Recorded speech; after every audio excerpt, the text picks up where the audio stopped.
আসসালামু আলাইকুম। আজ আমি দেখাবো আম ও ছানার একটি মজাদার মিষ্টি। এই মিষ্টি বানানোর জন্যে প্রথমে আমি এক বাটি ছানা নিচ্ছি। এখন এটাকে ভালো করে মেখে নেব।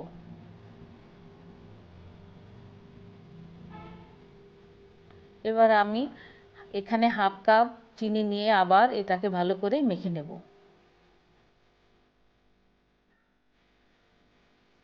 এবার আমি এক বাটি আমের রস নিয়ে নিব।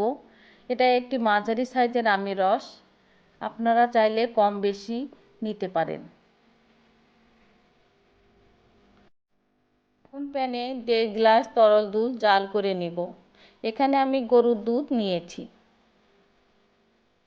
দুধটা 3 থেকে 4 মিনিট বলক ওঠা পর্যন্ত জাল করে নেব।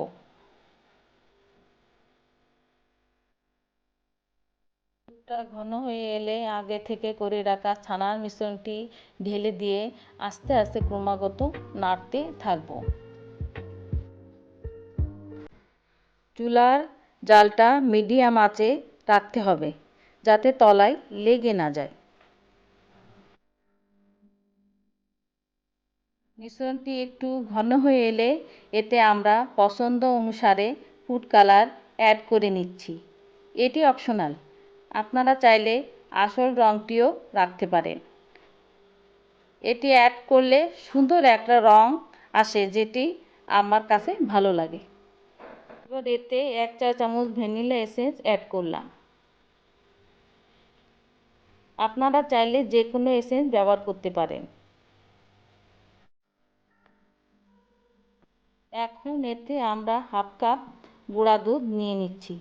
এটিকে ভালোভাবে মিশিয়ে নেব যাতে ভিতরে দলা পেকে না থাকে।